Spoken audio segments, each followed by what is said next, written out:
Is DevRel over? Or is it more needed than ever? Or is it somewhere in between? Today I'm asking Keith, Danger, Casey that question. Keith is a senior product manager at Pangea and has previously worked at some dev tools you might have heard of, Twilio, ngrok, and Okta. Keith also writes API Developer Weekly, a really great newsletter. Keith isn't shy about speaking his mind and shares what he thinks DevRel was, what it is now, and what it should be going forward. Enjoy.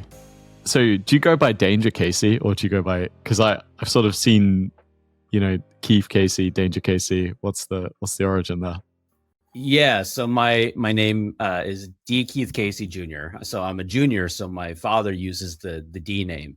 And so I just never used it. And then a few times people misread it as doctor. And so I got introduced as doctor at a Health 2.0 conference like 10 years ago in front of 400 doctors. I was like, oh, wow, this is awkward. So I didn't correct them because it was just really weird. And I was like, I need something to fill that. So I started joking and I said, D stands for danger, like Austin Powers style, just having a little bit of fun. And it got to be just a little bit of running gag. And when I joined Okta, when they're setting up my demo org and everything for the onboarding interview and all that stuff, the guy I was working with on that side thought it was funny. So he set up my org as danger. And so I walked into Okta with everyone seeing danger associated with my name. So then finally I got into our employee directory and I did change my name to Danger. And so it was great because internal presentations, I would say, here's how to contact me. But if you need to find me, look for Danger. I'll be there. That's so funny. Which is an awesome way to close out a presentation. It's like people just go, wow, that's fun. And so I did that once in an all hands. So this was probably 3 or 4 months after our IPO. And our CEO sitting in the front row. And I said, if you need to find me, look for Danger. I'll be there. And like 2 hours later, I get an email from him. He said, so I looked for Danger and you were there. And I'm like, oh my God. So I checked and I could still log into things. So I was like, I must still work here. Yeah, that's great. I mean, it's great. I think to stand out. And also you're kind of embodying danger a little bit with some of your articles recently. You could say that. Things are getting a little spicy at times. This episode is brought to you by WorkOS. If you're building a dev tool, at some point your customers are going to start asking you for enterprise features. WorkOS offers you single sign-on, skim provisioning, and audit logs out the box. WorkOS is trusted by Perplexity and Vercel, as well as Workbrew, a homebrew management startup that I recently interviewed. I just told Mike that WorkOS is the sponsor, and this is what Mike said.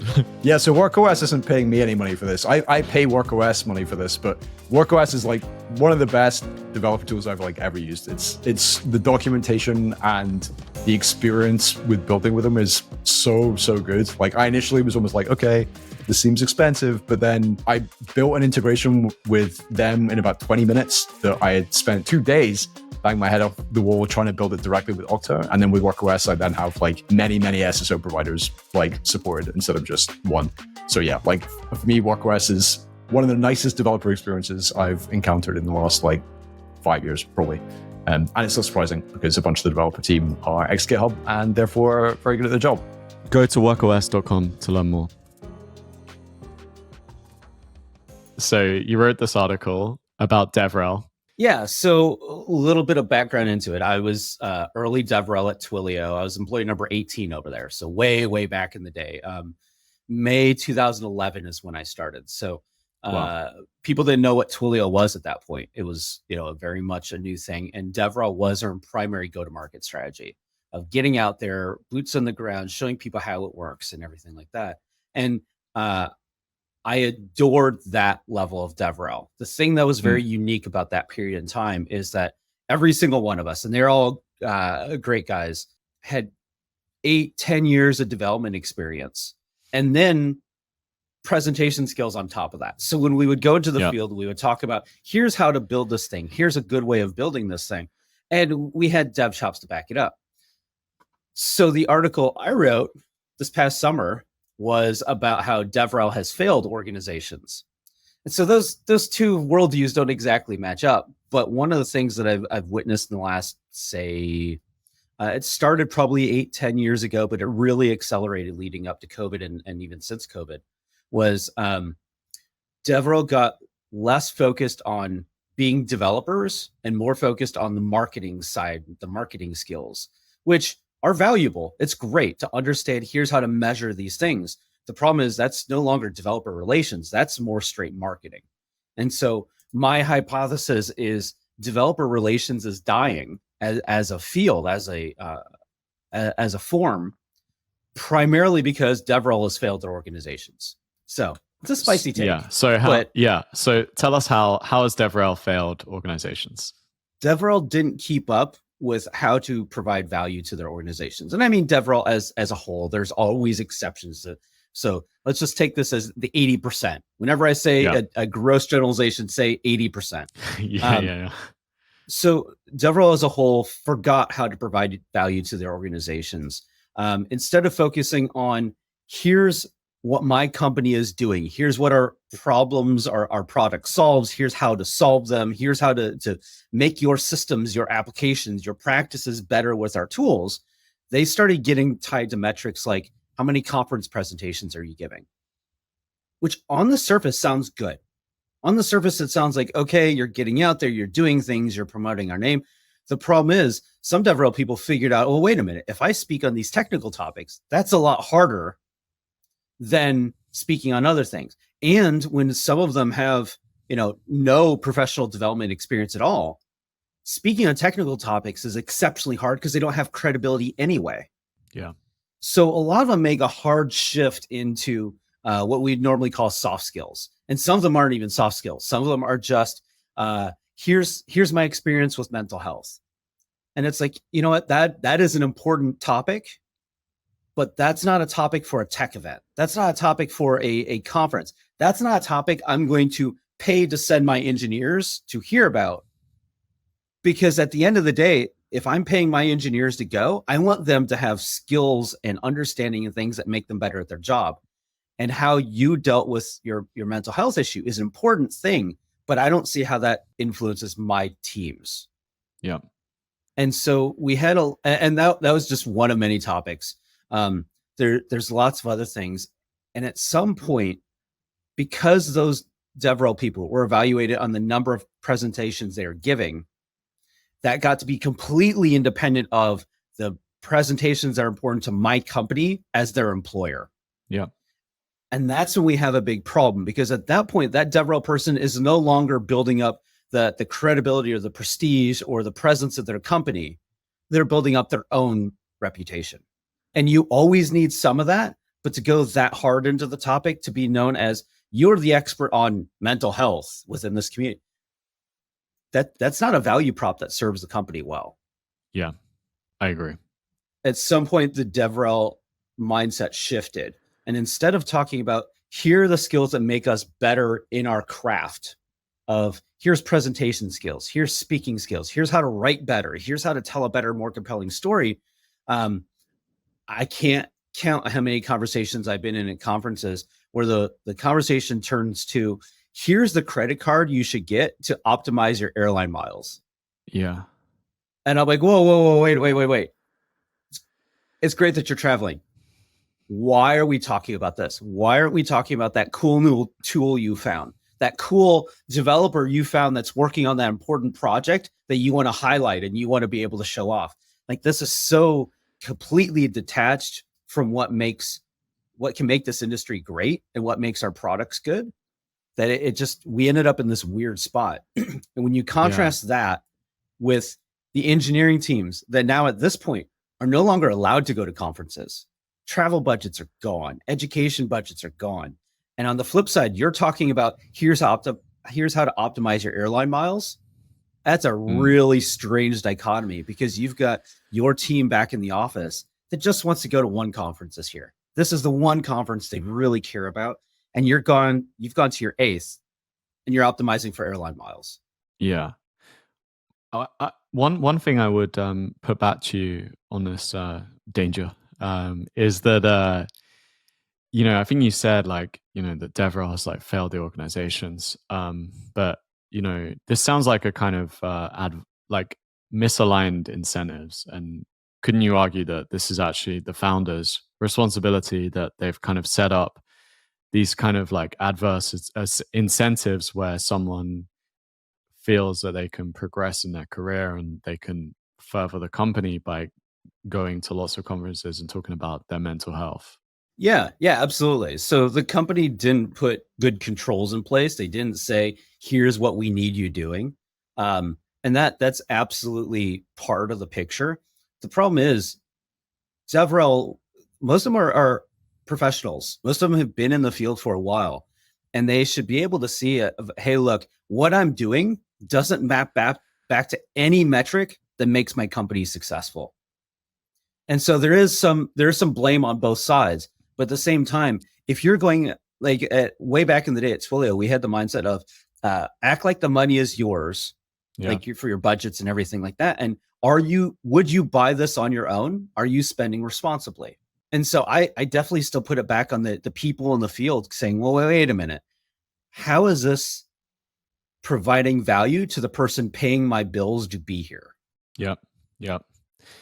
Yeah. I think that for me, that's the big root issue, is that, like, in DevRel is so broad and there's so many different things that you could do. And if you're not thinking like a founder and you're not thinking about like what is actually useful for me to do that drives results, it's like, it's just destined to fail. And it's an expensive failure. I mean, DevRel people are expensive. Once you start throwing in travel and conference sponsorships and swag and like all those things, DevRel is exceptionally expensive. How much, to be specific, how much would like a fully kind of factored in like cost of a DevRel person in the US cost typically? Yeah, that's a hotly debated conversation. At this point, it looks like a mid-tier DevRel person would go for, I don't know, 120 to 150. It's pretty broad in there. A senior, more accomplished person would be higher, but then you assume benefits on top of that, which is another 50%. Then you assume a few conferences a year, and conference sponsorships are not getting cheaper. They're going through the roof in a lot of cases. So it's easy to drop 15, 20K in sponsorships for a given event. There's a few that are much higher, like reInvent is a different world. But there's a number that are smaller. But if you go to something, I think KubeCon is this week, you could easily spend 25, 30K just to walk in the door. But that would also be that would be marketing budget as well, partially, right? Like if like that would be marketing budget. But when you go to an event like a KubeCon, you definitely want DevRel type people in the mix to be able to do that. So and frankly, if we were a little bit smarter about where we were spending money and how we were spending things, I think we as an industry would get a lot better. Unfortunately, I think there was a lot of fat in the industry, and it's been cut, and it's been cut hard. And in some ways, I think it's been cut too far. And do you think that this is, so one of the things that I've seen, I don't think this was actually on criticism on your article, but Swix, who I know kind of like led us to pick this up, I saw some kind of criticism of his article that was around like, you're picking on DevRel, like, the kind of statements that we're making about like the ZERP stuff applies to like every job title. So like, software engineers that aren't like amazing software engineers, like are maybe not that valuable now because people can just use, ChatGPT and Cursor and do a lot more. And this kind of general like overhiring. Do you think this is different to other cases? So I think yes, in a couple different ways. I think if you look at sales, for example, most sales teams grossly overspent.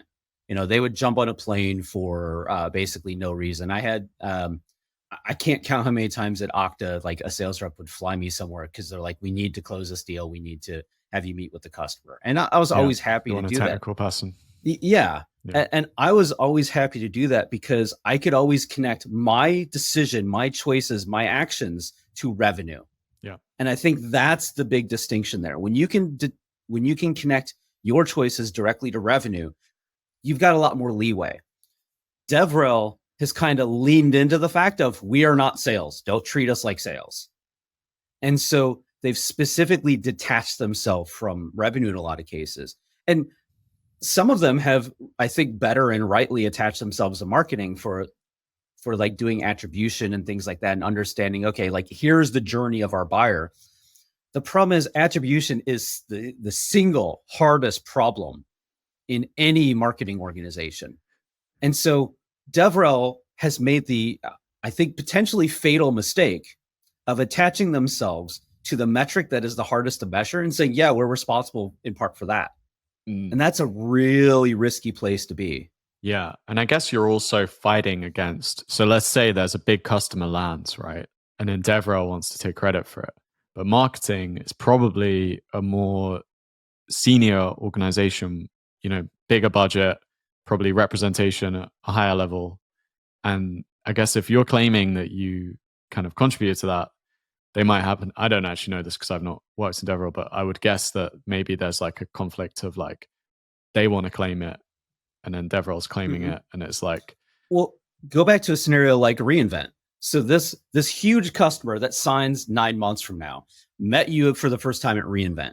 They saw your booth, they got some swag. Maybe they talked to a DevRel person, they got a demo. They said, okay, this is cool. They signed up the next week. During that sign up process, they got a drip onboarding campaign of, hey, don't forget this, don't forget this, don't forget this. They read some blog posts, they read some guides. During their evaluation and playing stage, they went ahead and they got monthly tags by the newsletter saying, hey, here's what we did last month. Here's the new things we've launched. Here's this great blog post that we think is useful to you.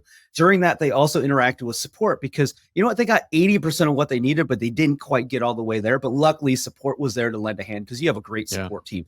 Then the sales rep and the sales engineer come in and they say, oh, you've already done your technical due diligence. This is wonderful. Let us help you figure out what the overall vision is. Okay, we've got that. Now let's close the deal. Who gets credit for that? There's a lot of different groups. There's a lot of different things that touch that customer and touch that deal. Being able to say this one thing, whoever it was, this one thing was the pivotal thing that closed the deal is effectively impossible. Yeah.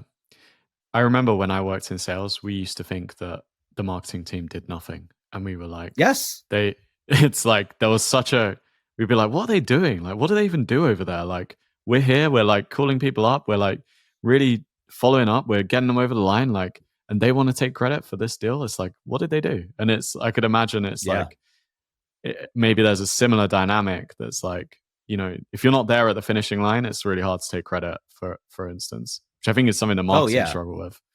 But DevRel, absolutely. I guess, also has that challenge. Well, DevRel has that challenge, and it's even worse because if you think about the person that the DevRel person spoke to, it wasn't the VP of whatever that actually signed the deal. It wasn't their senior advisors, the engineering manager who said, yes, this is a good product. Odds are it was that line developer who had veto power, but not decision power. Yeah. And so that DevRel person might have been a pivotal person in getting that engineer across the line for that engineer to go to their boss and go, yep, works for us. This is going to be great. And for that engineering manager to go to the VP, go, yep, this works for us. This is great. But that is all obfuscated in how the deal actually gets done.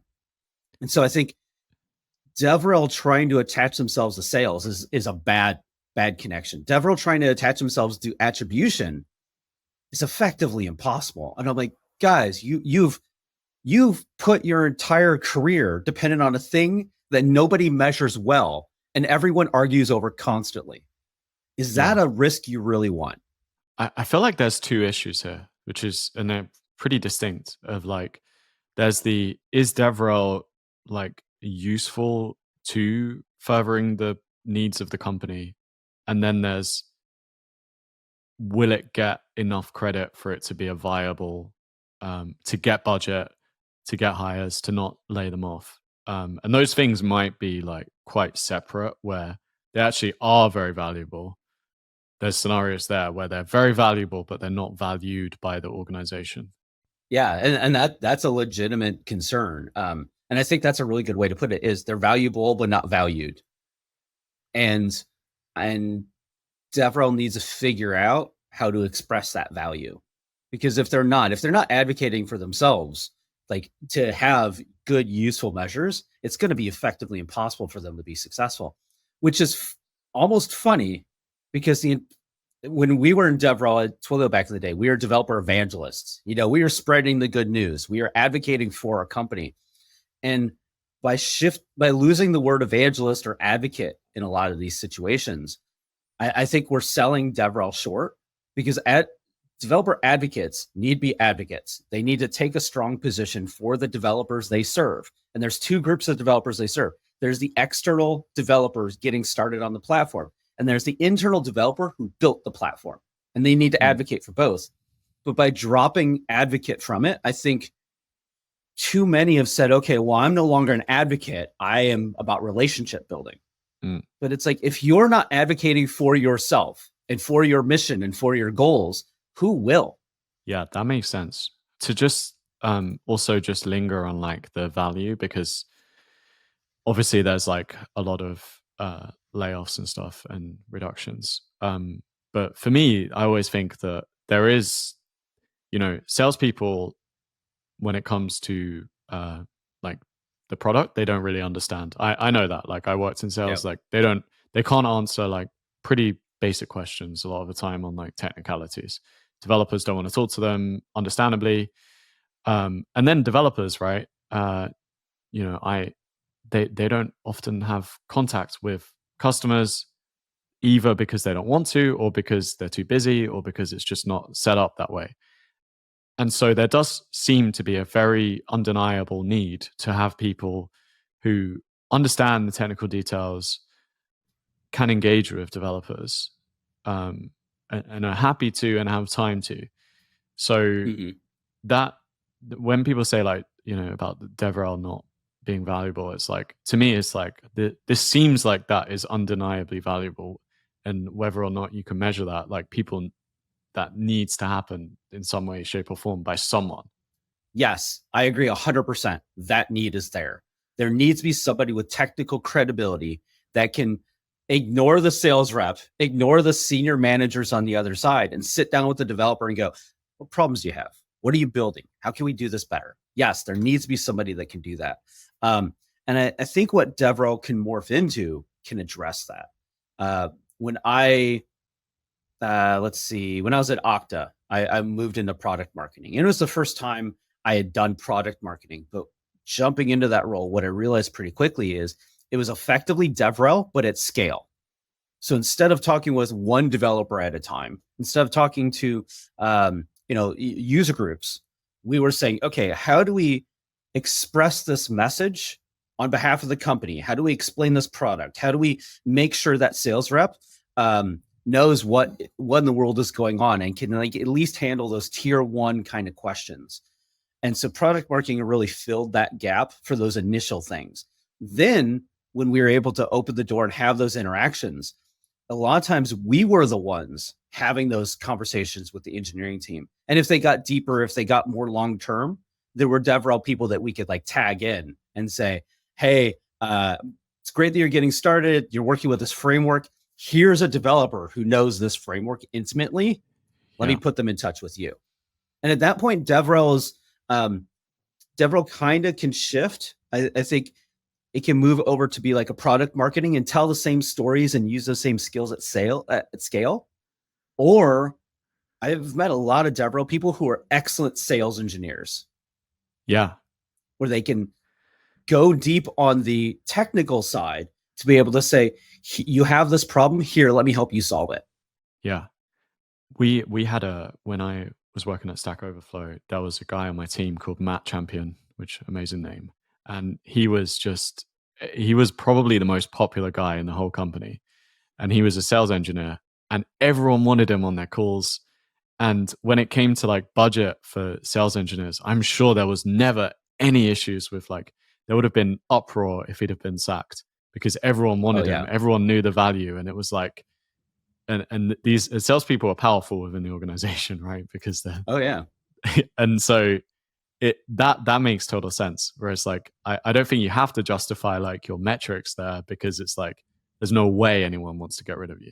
Well, and to go back to what I said earlier, the more you can connect your actions and choices to revenue, the stronger your position is. So when you have a sales engineer who is loved by the sales reps and the customers have great interactions with him, you don't necessarily need to put a dollar value on that, but you can go, okay, this person is deeply valued by people inside and outside the organization. We need to keep them around. What is the difference between what's going on now and what you kind of you've written about versus what should be happening? Well, so if we rewind a little bit to the last sales kickoff I was at Twilio was early 2013. And I'll never forget the head of sales at that point said, of the inbound leads we get, 3/4 of them say they met a developer evangelist in the field. Wow. I was like, oh, 3/4. That's awesome. That's unbelievable. 3/4 of the inbound leads. Even better, he said, and half of those can name the evangelist. Really?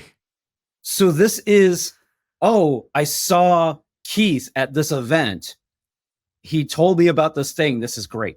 That's where it gets really interesting, because now you can attach my choices to the results on the other end. And I think if we approach the art with that mindset of, at the end of the day, I'm going to be evaluated by, is this changing the business in some positive way? Is this driving signups? Is this driving sales? Is this driving upgrades? Is this driving existing customers to do more and to do deeper things? I think that's the right way to go. The problem that DevRel has right now, as in general, is that we've had a very surface level understanding of our products. And so we are excellent at that demo, at that initial demo where we can step on stage and say, let me show you all this cool stuff. Look, here's how it works. Now you've got something functional. And at Twilio, we did that originally with the 5-minute demo. So that is immensely valuable. That's a compelling pitch. You can do amazing things with it. But what's next? How do you get somebody to that functional, non-toy kind of non-demo use case? And I think that's where we've fallen down as an industry. That matches up with what Gonto, I guess you know Gonto, right? Is he Auth0? Gonto. Yeah. Exactly. Okay, we didn't overlap. I left days before Auth0 joined. Oh, wow. Okay. So we never overlapped, but I read his stuff regularly. Yeah. So he was saying that there's this kind of trend, which matches up with what you're saying, which is like production-y insights. So not just like how to build this Hello World app, but actually like how to run this in a production environment, like the gotchas that might come if you're running this at scale, like if you're trying to, the complex stuff that comes from like battle tested stuff. Yeah. So I'll tell you, when I attend conferences right now, I actively avoid the intro to whatever talks. I don't care. That can be served via YouTube, via blog posts, whatever. The talks I want to see is 12 months of framework, what we learned. Yeah. That is gold. That is absolutely gold. If I can take the things you've learned the hard way, in an hour, learn 2 of them, and it saves me weeks of time, the value on that is immeasurable. So I would say if DevRel really wants to persist, that's what we need to do. It needs to be taking X to production. Here are the pitfalls. Here are the places where you're probably going to screw up. Don't worry, take a deep breath. Here's how you fix it.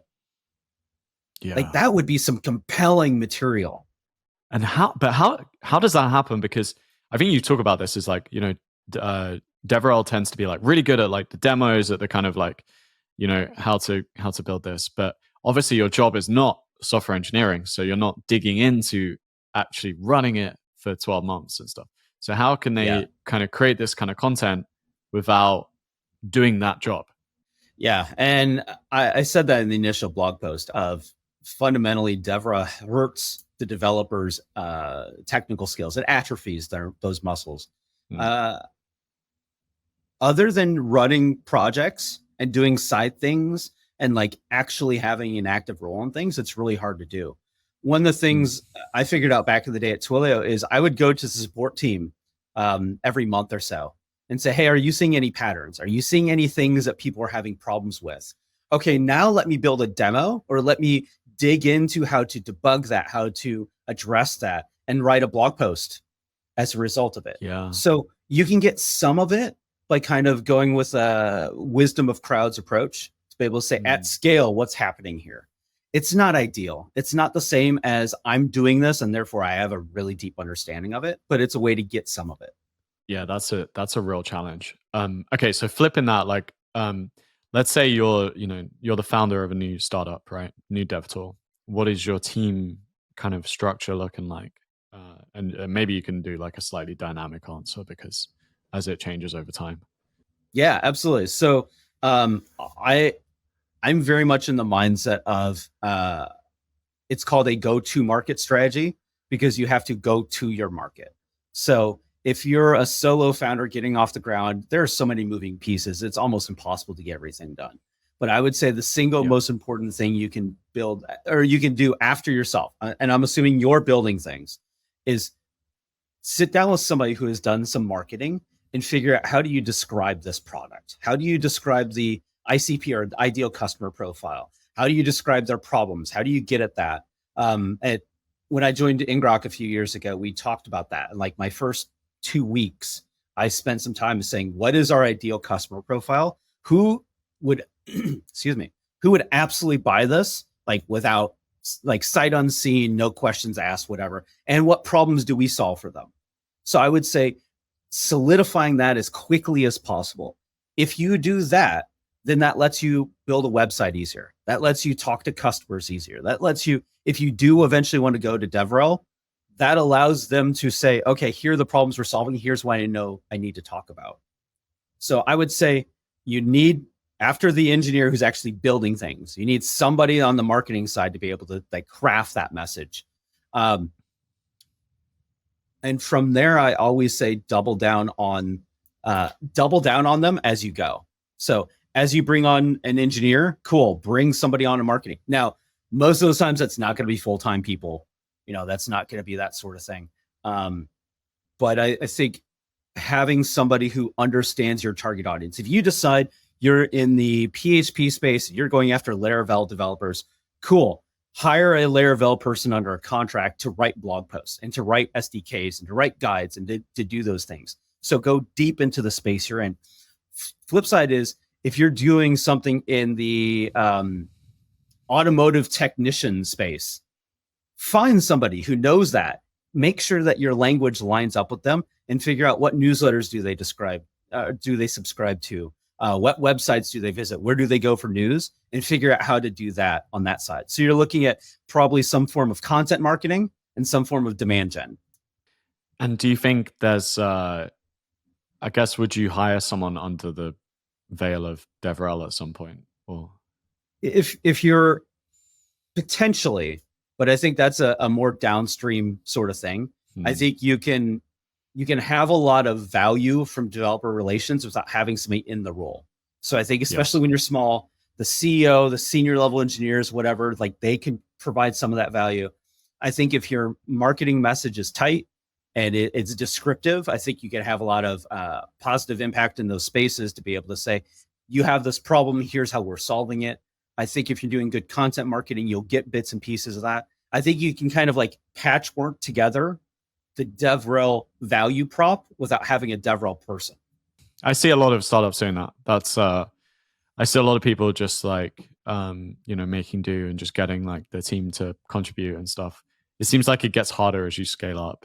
Oh yeah, absolutely. And I mean, like yesterday I had 2 different calls with people, Okta alumni that are working on different things where, 45 minutes to an hour, it's like, okay, we can lay out some like bullet points here and at least like sketch out a draft marketing message that now you can test with people.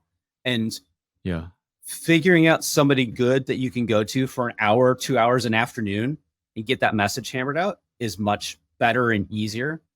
Going to full-blown DevRel person is expensive and you just don't have the time or energy.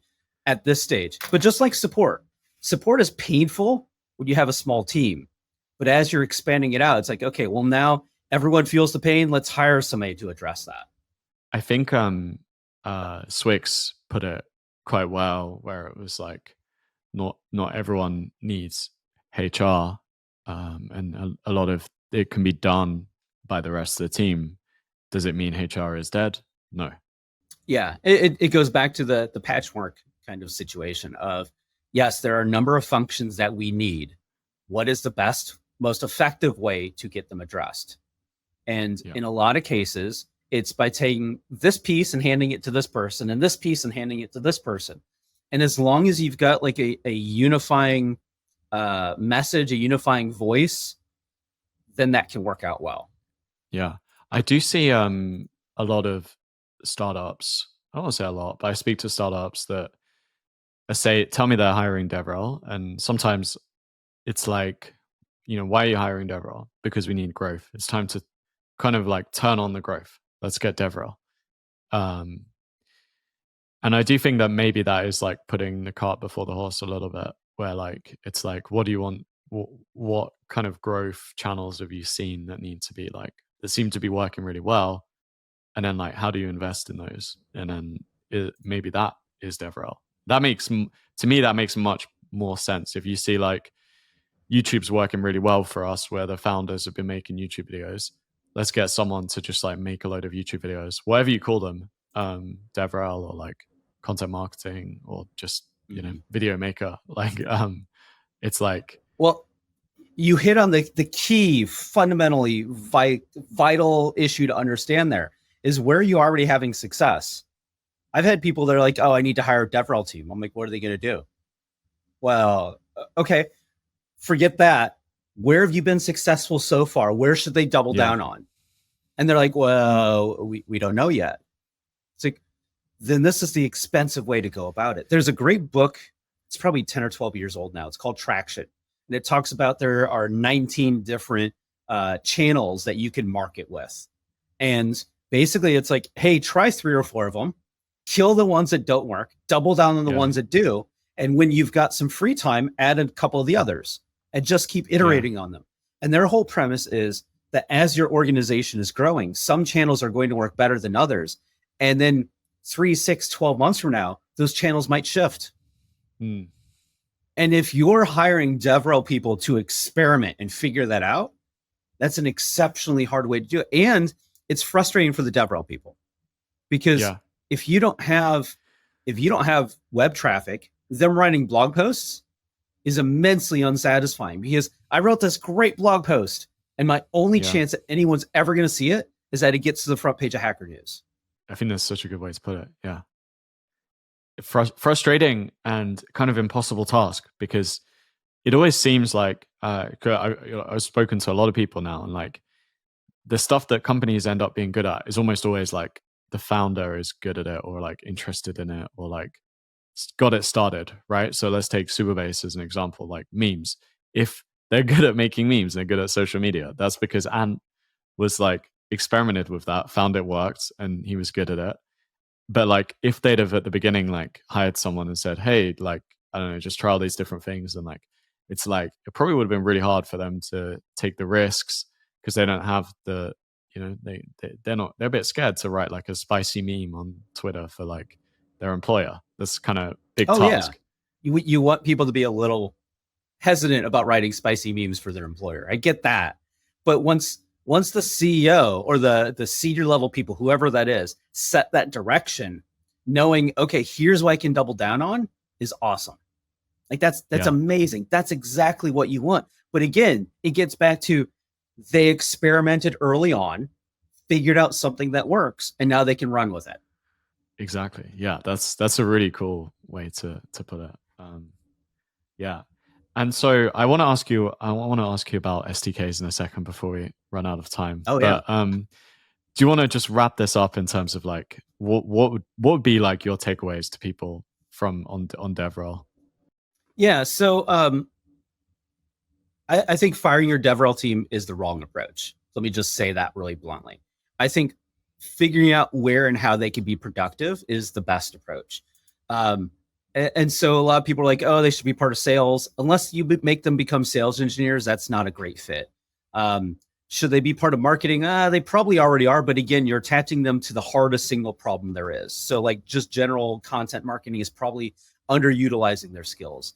There's a question of like, could they move back to engineering? Again, you've got a mismatch in like the metrics that have been important to them and to what the metrics would be then. So I really advocate for DevRel should probably move to product marketing specifically, because product marketing is all about understanding your customers, understanding their problems, and telling those stories around them at scale and how your product solves those problems. And fundamentally, that's a lot of what DevRel is.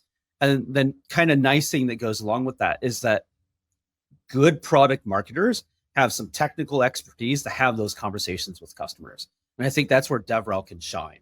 So I've got a blog post that's coming out. I know you already read a version of it. Thank you. That we'll be talking about that specifically, because I think there's a good path on how to do it, but it has to be done smartly and cost effectively. Yeah. That's it's a very interesting article. Everyone should read it. Thank you. Okay, so we're going to just do a very lightning run on this one because we're running out of time. But you've written another spicy article, Danger, and it's how to kill your SDKs. Yes. Why should people kill their SDKs? So fundamentally, organizations, when they write SDKs, the goal was to make their tools, their APIs, their product, whatever, easier to use from your language and your framework. The problem that we have is that company had a bunch of assumptions going into it and patterns that they baked into their thing that may not map to your view of the world and the way you build stuff. So I'm of the opinion that companies should kill their SDKs, delete their SDKs, RM minus RF, get rid of those suckers, and instead document them exceptionally well. Open API, good docs and everything like that. And then the companies that need to consume them can auto-generate them with, generative AI now.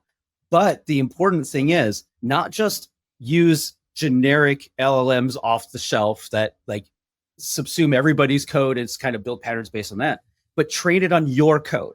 Train it on the patterns and the practices that you have, in addition to community code that's particularly relevant or you have vetted as good. That is, it's a very spicy take. Yeah. Well, I think we're getting there. I think we're going to get there sooner rather than later, because there are so many supply chain attacks happening at this point that if you install an SDK and it has all these dependencies and those has dependencies and all these things happen, you're going to at some point have a risk somewhere in that chain. And it could be malicious, it could be accidental, it could be, the classic left pad thing where somebody just deleted the repo and it broke the internet. Regardless of how it happens, that supply chain is getting exceptionally big, which means it's exceptionally risky. And no one can actually say, yes, we have complete confidence in everything that's in our system. Yeah. So in terms of like, I kind of agree. It makes it way easier from my perspective, it makes it much easier. The surface area of the DevTool is like way less. So, everyone hates it when an SDK is out of date or like all this sort of stuff, and it sucks. But if you've just got like an API, then REST API, then it's like great. That there's only one thing, so it's much more likely it's going to be up to date and it's not going to have bugs and all this sort of stuff. I am totally on board with that, and I think it's often easier just to build it yourself and create your, especially with Gen AI stuff. But I still feel like there's my pushback to this would be like, yes, but some people still want it. And some people might be more likely to go with me if they can come to my website and they just see like, oh, look, they've got these amazing like little JavaScript library. I know how this works. Like it makes sense to me. Whereas like a REST API, like it's harder with like multiple steps is like harder for me to like see how this works. It doesn't have that nice little code snippet at the top of my hero section, Yeah. So I think what's going to have to happen for it to bridge the gap is I think our IDEs are going to have to do that more and more.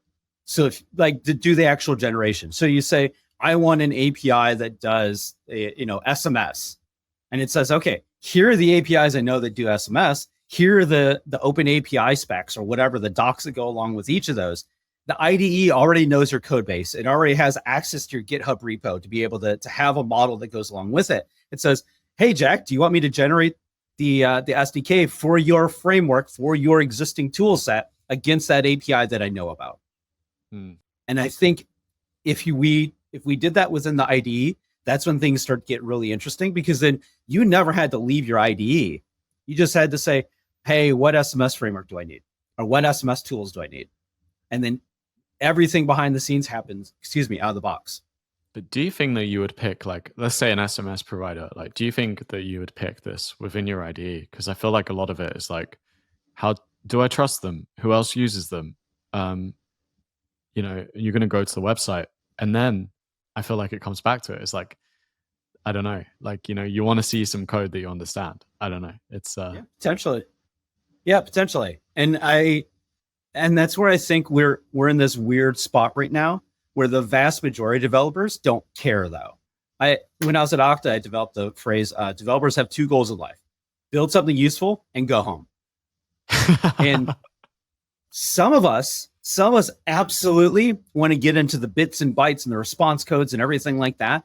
A lot of people just want to, write the code that closes the ticket so they can go home.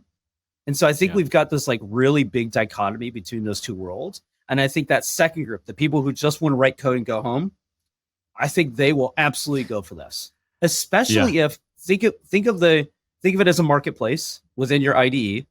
And that's a terrible terminology for it. I know every developer listening is just cringed a little bit, but just roll with me. Think of it as a library if you prefer. A library within your IDE of these are the tools that my organization has already approved and accepted, and they're already paying for. So now when I need something, I don't go to the internet as a whole. I'm like, oh, well, I've already got this tool. It's already approved. 6 other teams down the hall are using it already. Okay. So it's almost like you're not even using an external. It's almost like there's no difference between using an external tool. In a sense. And like maybe you could even generate like the API keys within your IDE or something like. Oh yeah, absolutely. And I think that's where some things are moving to. If you look at the whole like developer productivity movement, I think a lot of that will be coming to the surface. It used to be centers of excellence. And now they're shifting mindset to become centers of enablement of how do we get a blessed set of tools that you as a developer and organization you just pick up and run with, and you don't have to go out and find on your own. Does blessed slow you down though? If like blessed is great when the tool exists, but then if you want to do something that no one's done before. That is going to be a hard one, because rewinding 12, 14 years ago at this point, going into Twilio, at that point, nobody thought sending SMS was an important thing. And in fact, anyone doing it at that point, I'd been with an SMS aggregator before. Getting a short code to send a message was $10,000. Then that was just the registration. Keeping that short code was $1,000 a month. Sending a message was 10 cents a month. So most organizations discarded SMS as a channel. Being with Twilio, we had to figure out how to bring that in. And if you're working in an environment where these are the blessed tools, well, now you've got 2 different fights to have. One, you need to get in with the developer, being able to say, how do we get you to even consider this in your solution? And 2, you have to fight the higher level IT battle of how do we get this into your blessed tool set so that we don't have to go through this again and again. Yeah. That's tough. Exciting. Okay. Danger. This was awesome. Could you tell us a bit about, we didn't really talk about Pangea, but do you want to tell us about Pangea, where you're working? Yeah, absolutely. So I'm with a company called Pangea.cloud. We have been building a series of composable security APIs. Things have taken a shift in the last few months because as we start doing more and more stuff in the AI space, we realized that we witnessed in the ecosystem that AI security sucks. It is absolutely miserable. If you go into things like prompt injection or like RAG models where it's pulling in data from external sources, there's a lot of abuse going into the system and bad information coming out. So we applied all of our composable security APIs into that system. So on the prompt injection side of things, we can detect, hey, look, is this person asking for personal information? Are they submitting personal information? Are they trying to get out personal information? And then going into the model itself, we can detect, as you're building the model, is there PII in this model? Because if you're in like under GDPR, you absolutely do not want PII in your model, because at some point it can leak. So we can filter that on the input side of things so that it doesn't go in the model in the first place. If you already have an existing model, you can use our AI Guard product on the output to be able to go, well, wait a minute, we are detecting PII coming out of our models. Let's go ahead and remove that before we give a response back to the end user. So Prompt Guard and AI Guard are serving a lot of needs on that front. Super, super cool. Okay, and then finally, 2 more questions, and then I promise I'll let you go. First one is one final takeaway that you have for DevTools founders, DevTools startup people.